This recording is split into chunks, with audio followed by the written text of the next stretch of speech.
The Blue Lock Chapter 319 leaks have arrived, and of course, I'm here to break them all down with you as usual. Japan vs Nigeria kicks back right off where we left it, and after getting some insight into both locker room talks, we finally get to see just how these players and teams have shifted and evolved. As always, my name is Animasu, and I'll be going over this week's leaks with you all, titled The Equation of Passion. If you want to stay up to date with everything Blue Lock related, make sure to subscribe to the channel and turn on post notifications since I cover both the leaks and officials every single week. And if you'd like to chat Blue Lock with me or other members of the community, feel free to drop a comment or check out my community Discord link down below. Without any further talking, let's jump straight into the leaks.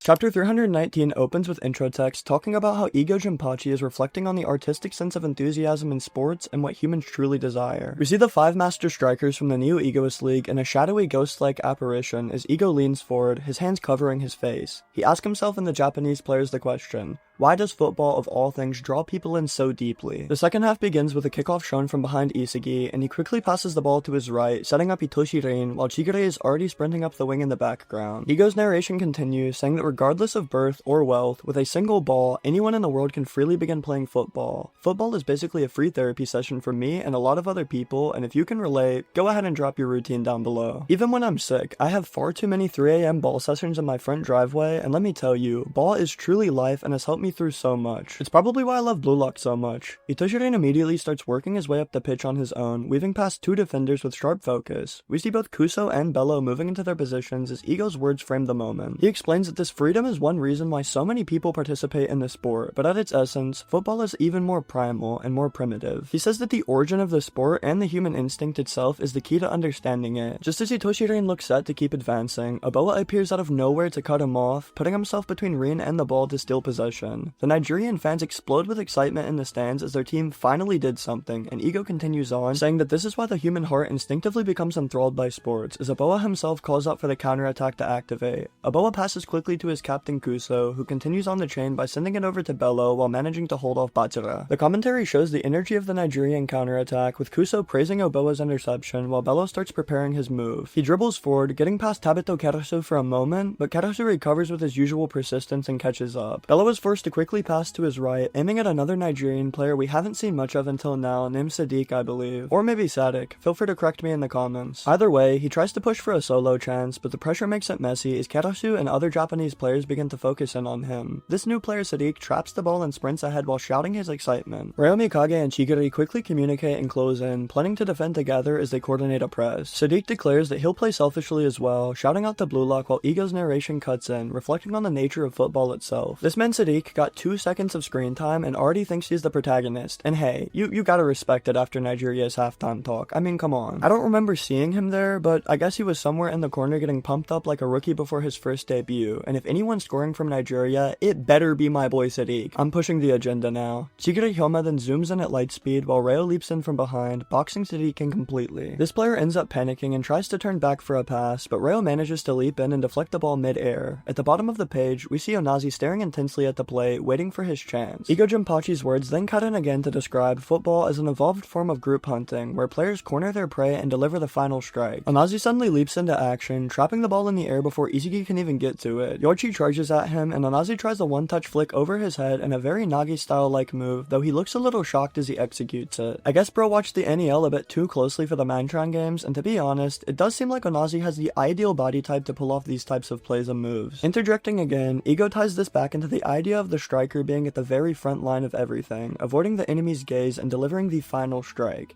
We then get a dramatic double spread showing Onazi falling sideways through the air, seemingly winding up for a shot. Behind him an aura appears, resembling the legendary Monkey King Wukong with a spear. And I am not talking about the game Black Myth Wukong, that was just absolutely ass. This aura might also be meant to represent a caveman figure hunting, but it's presented with enough flair to look incredible either way, and hey, I'm pushing the narrative, Onazi's the GOAT, come on. Isagi rushes in from behind, and Oliver Aiku and Aryu move to block, with Ginga Gamaru at the front with his very own aura now. This time he's represented by a massive mammoth, which is honestly perfect for this wild goalkeeper style, although I don't know if this will be a permanent permanent thing. These auras for Onazi and Gagamaru could just be for this analogy the ego is laying out, but either way, peak double spread in art, I love it so much. I always figured that Gagamaru would have a bear-like aura to accompany him, but maybe my brain is just hardwired that way after seeing all the amazing community artists who have done custom panels with that. Another angle shows Onazi still falling with the ball in front of him. Both Aiku and Aryu are staring nervously, but Onazi just smirks. Instead of shooting, he swings through with his leg to pass left, catching Aryu off guard while Aiku actually smiles in surprise. Game respects game, I guess. The ball sails perfectly across the field towards Kuso as Onazi shouts for him to take the chance. Kuso positions himself as the pass drops right in front of him, pulling back his leg with his aura flaring up and his eyes glowing with intensity. As this happens, Ego's narration rises, describing the so-called world's #1 striker and how it all ties into the human instinct. Kuso gladly follows the strategy they have discussed in the locker room, swinging with full power towards the top corner for a shot of his own. But just as the shot looks dangerous, ITOSHI RIN comes flying in with dead black eyes and dark text, blocking it in the air. Great, another striker is falling back for defense and making a crucial save. I mean, I just love it, don't you guys? Please somebody get me out of here. He mocks Kuso's desire to score, telling him that his will is not strong enough compared to the likes of Japan's Blue Lockers and himself. It's even crazier when you realize that ITOSHI RIN came from a pretty nice family from what it seems, and still has more hunger and desire than Kuso and all of Nigeria, who literally grew up as orphans. I can't tell if this is bad writing, intentional due to them relying on Nazi or just being buns, or ITOSHI RIN is really just built differently. And we can't even credit it to just BLUELOCK in the program, because we saw ITOSHI RIN before going into the program, he was already just built like this. The Japanese crowd erupts with relief as the shot is stopped and the ball deflects high into the air. Everyone looks upward at the loose ball, while Bello is left staring in frustration. Oliver Aiku activates his metavision, already sprinting towards where the ball is going to land by using his built-in Google Maps ability. Timing it perfectly, Aiku leaps into the air and heads the ball clear of a Nigerian challenge, sending it flying towards Isagi Yoichi. Isagi traps it cleanly, locking in as his aura begins to rise, and ITOSHI RIN looks back at him, getting fired up as well as the rivalry once again kicks into overdrive. Every time Isagi and Rin make eye contact, the stadium basically turns into a Shōnen rivalry montage, and based on recent questions at the Q&A, ITOSHI RIN and Isagi will be beefing like this forever and always, for God's sake. They truly have some Naruto and Sasuke type of generational beef. Ego's narration though declares that this is football's true formula of frenzy.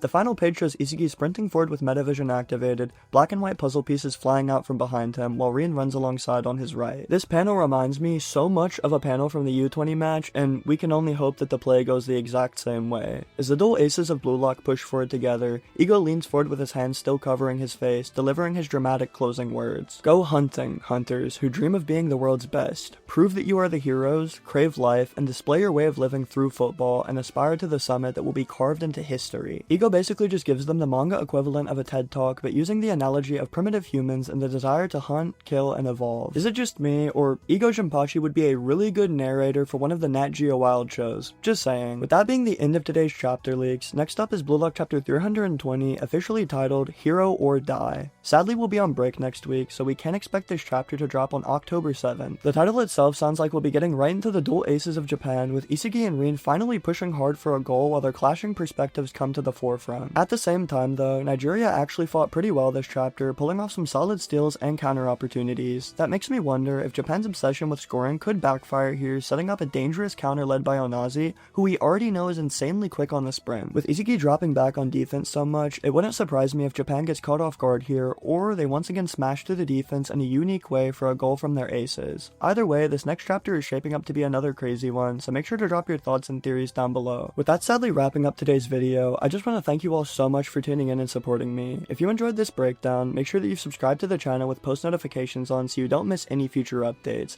And of course, if you want to chat more about BLUELOCK, drop a comment down below or swing by the community Discord link down below. Until next time, I hope you all have a great day, and I'll see you tomorrow for the officials.